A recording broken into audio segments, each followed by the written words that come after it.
that his latest remarks could indeed embolden racist groups. Joining me now, Inderjeet Parmar, Professor of International Politics at City University. Thanks for joining us. What have we learned about the President of the United States as a result of these comments that perhaps we didn't know about him before? I think in terms of the comments that he's made, I don't think there's anything new that we didn't know before. I think people probably didn't take him absolutely seriously. But it does seem to be that, A, it's a part of some core beliefs he may hold, but I suspect that it's a much deeper political strategy as being pursued as well.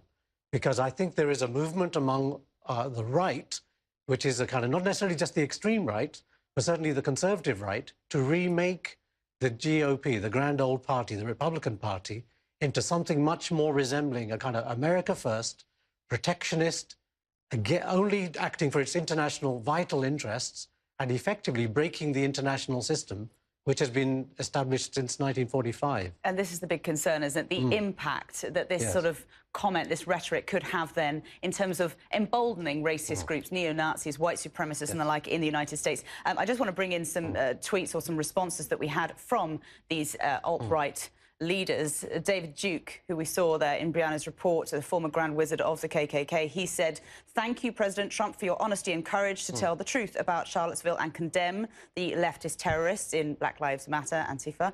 And also Richard Spencer, the sort of prominent white nationalist leader as well, he said, "Trump's statement was fair and down to earth. Charlottesville could have been peaceful if the police did its job." Are we now entering a very, very dangerous territory in terms of the makeup of the United States and the moral compass of the president? Absolutely. I think this goes way beyond morality. It's a political strategy. If we look at the career of David Duke, he started with the American National Socialist Party.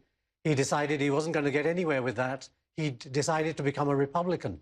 His view was from the early 90s that the Republican Party, with its anti-affirmative action, a lot of people against the civil rights movement and women's rights and so on, and for a kind of very conservative cultural program, that they were going to reverse all that.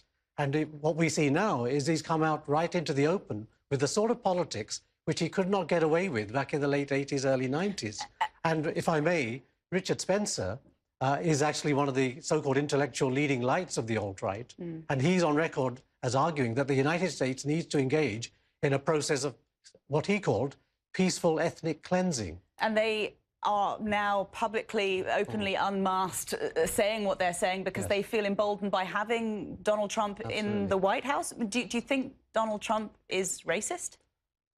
In a way, it's very difficult to say about a particular individual whether he or she is a racist. What you can say is, what are the political effects of what they say? So ever since the campaign began, and in fact, you can say that Donald Trump has a long history.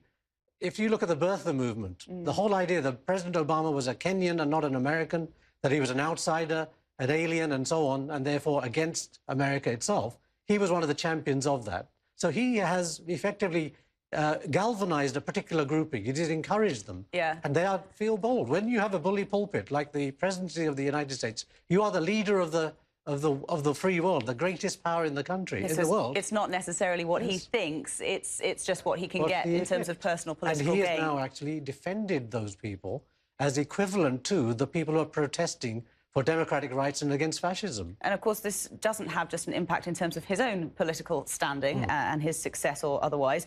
It doesn't have just an impact on Americans, but the whole world as well. This is the leader of the free world. I'm wondering what impact this has had on America's standing as the sort of former policeman of world affairs. Has he lost all moral authority now to lead?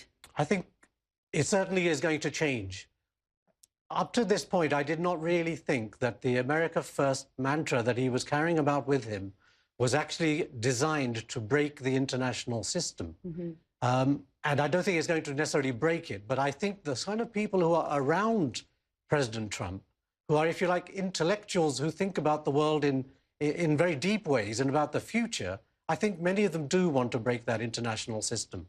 I think they are not interested in the United Nations. They're not interested in if you like, NATO and other institutions like that, which have been well established.